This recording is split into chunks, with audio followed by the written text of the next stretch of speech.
आमदार अमोल मिटकरी आपल्यासोबत, आपण त्यांची थेट बातचीत करणार आहोत। सगळीकडे चर्चा ती म्हणजे छगन भुजबळांची। छगन भुजबळ म्हणतात की देवेंद्र फडणवीस माझ्या मंत्रिपदासाठी आग्रही होते, मात्र पत्ता कसा कट झाला त्या व्यक्तीचा शोध घ्यावा लागेल। या विधानाकडे नेमकं तुम्ही कसं पाहता? त्यांची अजूनही नाराजी आहे। भुजबळ साहेब पक्षाचे वरिष्ठ नेते आहेत, त्यांच्याबद्दल पक्षाच्या प्रत्येक व्यक्तीच्या मनात सन्मान आहे, त्यांच्याबद्दल आदर आहे। त्यांनी जे मत मांडलं ते त्यांचं वैयक्तिक मत आहे, त्याबद्दल ते खुलासा स्वतःच करू शकतात। मात्र देवेंद्रजी आग्रही होते, आमच्या पक्षातले ते वरिष्ठ नेते असल्यामुळे मला वाटत नाही की पक्ष आग्रही नसेल म्हणून। पण सगळ्या गोष्टी शेवटी पक्षात अंतिम निर्णय हे प्रांताध्यक्ष तटकरे साहेब घेत असतात, अजितदादा घेत असतात।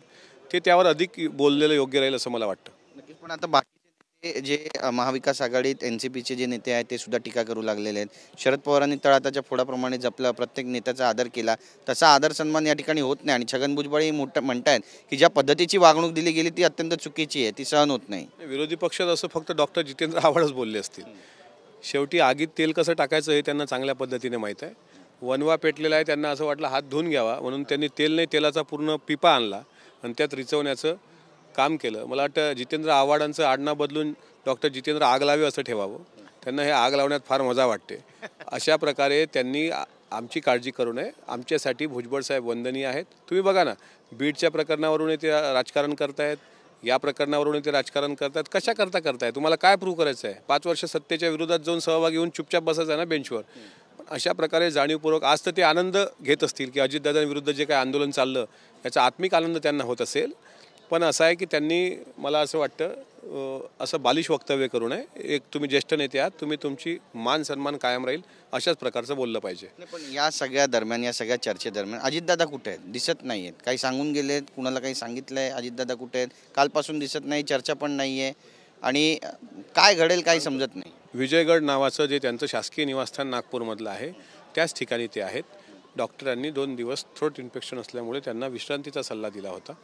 तुम्ही हे म्हणू नका की शिंदे साहेबांनी थ्रोट इन्फेक्शन झालं मग दादांना काय थ्रोट इन्फेक्शन झालं। शेवटी शारीरिक क्षमता असते प्रत्येक माणसाची। परवाच्या दिवशी तुम्ही बघितलं असेल तर सकाळी 5:30ला ते बारामतीला होते आणि नंतर आमचा सगळं 3 कार्यक्रम आटपून वसंतराव देशपांडे सभागृहात ते 1 वाजता आले, त्यानंतर ते सभागृहात आले। थोडीशी धावपळ झाली म्हणून विश्रांतीचा सल्ला दिला। दिल्लीला गेल्याच्या बातम्या ज्या तुम्ही दाखवल्या कालपासून त्या साफ चुकीच्या होत्या। दादा कुठंच गेलेले नाहीत, दादा विधिमंडळाच्या कामकाजामध्ये लवकरच आपल्याला आलेले दिसतील। छगन भुजबळ इतके मोठे नेते आहेत, जवळपास 50 वर्ष त्यांनी काम केलं आहे आणि समता परिषदेच्या माध्यमातून समाजाचं देखील एक प्रकारे नेतृत्व केलं आहे आणि समाज रस्त्यावर उतरलेला आहे, जाळपोळ होते, तुम्हाला देखील ट्रोल केलं जात आहे, यावर तुमची प्रतिक्रिया काय? नाही, मला ट्रोल होणं माझ्यासाठी काही नवीन नाही आहे। राणा आयुबनी जसं पुस्तक लिहिलं आय एम ए ट्रोल, त्या पद्धतीचं माझं पण आहे। समता परिषदेचे कार्यकर्ते जेवढे मी पाहिले ते असं वागू शकत नाहीत। जे काही आंदोलन सुरू आहे की ओबीसींवर अन्याय झाला असं काही लोक सांगतायत, समता परिषदेचं नाव वापरून पण कदाचित सांगत असतील अन्याय झालाय म्हणून। कुठं अन्याय झालाय? ओबीसीला तिकीट वाटपाट कुठं अन्याय केलेला नाही। 4 ओबीसीच्या मंत्र्यांनी पण शपथविधी घेतली, त्याचं की कुठं अन्याय झालेला नाही। त्याच्यामुळे जाणीवपूर्वक असं कोण करून घेतं याचा शोध घ्यावा लागेल। म्हणजे खांदा वापरायचा भुजबळ साहेबांचा आणि त्यावरून टार्गेट करायचं अजितदादांना, असं कोणी कपट कारस्थान केलंय का? तुतारी गट आज सर्वात अग्रेसर आहे या सगळ्या गोष्टीमध्ये। ते ट्विट करणं असेल किंवा अजितदादांच्या विरुद्ध जे आंदोलन झालं, अजितदादांच्या प्रतिमेला जे जोळेमारो आंदोलन केलं, हे सगळं व्हायरल करण्यामध्ये तुतारीचं गट फार स्ट्रॉंगली पुढं आला आहे। त्यामुळे अशातले काही हौशे गौशे नवशे कार्यकर्ते असतील का ते तपासलं पाहिजे। पण ठीक आहे, शेवटी कार्यकर्त्यांचा एक उद्रेक असतो, पण त्यांनी एवढा उद्रेक करू नये। माझा त्यांना प्रश्न आहे, देवेंद्रजींच्या मंत्रिमंडळामध्ये सुद्धा अनेक लोकांना संधी मिळाली नाही म्हणून देवेंद्रजींच्या फोटोला कुठं जोळेमारा आंदोलन झालं नाही। शिंदे साहेबांच्याबद्दल तसं घडलं नाही। अजितदादांच्याबद्दल असं का केलं गेलं? कोण करतंय? त्याच्यामागं कोण आहे खास? त्याचा खास मास्टर माइंड कोण आहे? हे सुद्धा समोर आलं पाहिजे।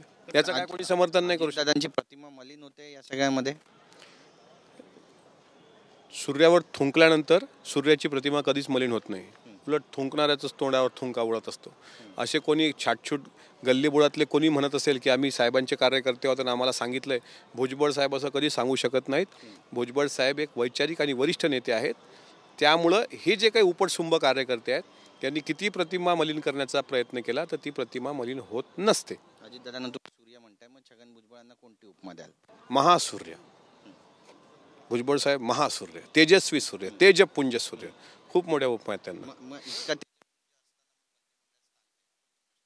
तेजपुंज सूर्य प्रखर असतो, त्याच्यामुळे प्रखर सूर्याला योग्य स्थान दिलं जातं। त्याच्यामुळे आणखी काही मोठी जबाबदारी आहे राहील।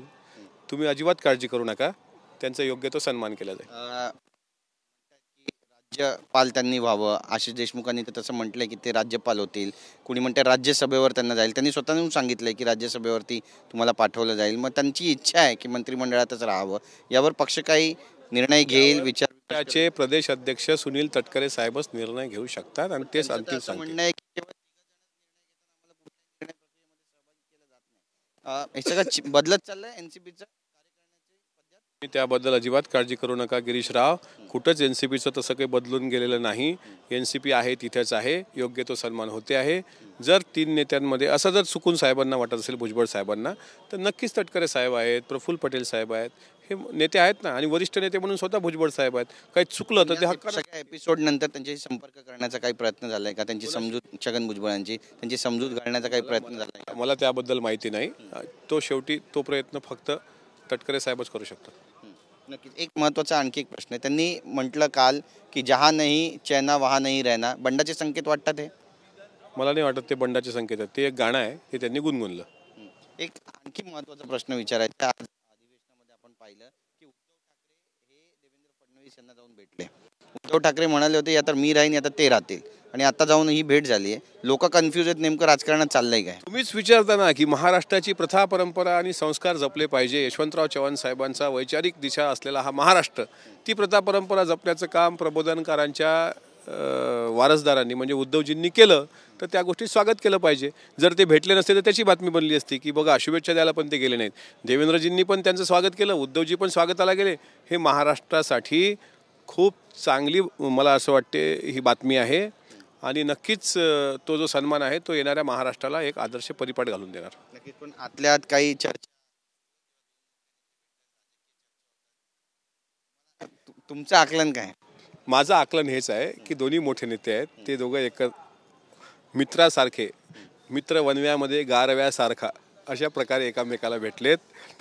फक्त अस्वस्थ तुतारी गट आहे यांच्या भेटीमुळं, आणि आव्हाडांसारखे अस्वस्थ आत्मे, अतृप्त आत्मे आहेत. त्याच्यामुळे मला असं अजिबात वाटत नाही की त्यात काही वेगळं असेल. एवढं मात्र नक्की, विधानसभेचा विरोधी पक्षनेता हा उद्धव बाळासाहेब ठाकरे यांच्या शिवसेने गटाचा असेल.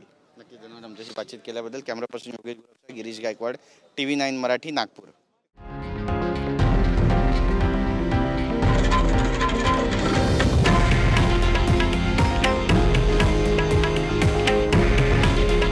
हे आहे देशातील नंबर 1 न्यूज नेटवर्क आणि आपण पाहत आहात TV9 मराठी. काळजी तुमची, हित महाराष्ट्राचं.